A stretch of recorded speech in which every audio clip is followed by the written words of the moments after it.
एक चोर ने 300 मीटर की दूरी से एक पुलिसकर्मी को देखा और भागने लगा।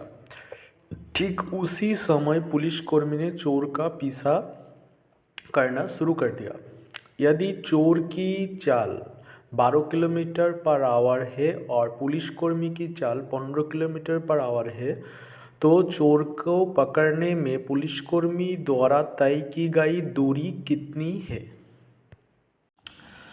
এটা একটা রাস্তা 300 মিটার দূরে আছে একটা চোর, আচ্ছা এদিকে আছে একটা পুলিশ, ঠিক আছে। এই পুলিশ বেটা চোরকে দেখতে পেয়েছে 300 মিটার দূরে, যার সেই চোরের গতিবেগ বলেছে 12 কিলোমিটার পার আওয়ার আর পুলিশের গতিবেগ দেওয়া আছে 15 কিলোমিটার পার আওয়ার। পুলিশ চোরকে দেখার সাথে সাথে চোর পুলিশকে দেখি দৌড়াতে লাগলো, পালাতে লাগলো। পুলিশও তৎক্ষণাৎ তার পিছন পিছন দৌড়াতে লাগলো তাকে ধরবে বলে। তাহলে পুলিশের গতিবেগ 15 কিলোমিটার পার আওয়ার আর চোরের গতিবেগ 12 কিলোমিটার পার আওয়ার। পুলিশের থেকে চোরের গতিবেগটা বিয়োগ হয়ে যাবে, যেহেতু তারা একই দিকে দৌড়াচ্ছে, তাদের রিলেটিভ স্পিড আমরা জানি বিয়োগ হয় যখন তারা একই দিকে যায়, পরস্পরের মুখোমুখি আসলে যোগ হয়।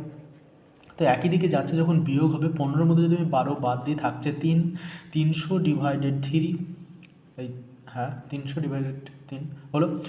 তাহলে জানলে যে পুলিশ কখন চোরকে ধরতে পারবে, তাহলে পুলিশের গতিবেগটা এখানে বসিয়ে দেবো ইন্টু 15, 3 5 15, 5 আর 300 গুণ করলে হয় 1500 মিটার। 1500 মিটার পরে ধরতে পারবে। আর উত্তর জানতে চাইছি কিলোমিটারে, তাহলে এটাকে 1000 দিয়ে যদি আমি ভাগ করি কিলোমিটার পেয়ে যাব 1.5, অর্থাৎ 1.5 কিলোমিটার পরে পুলিশ কিন্তু চোরকে পাকড়াও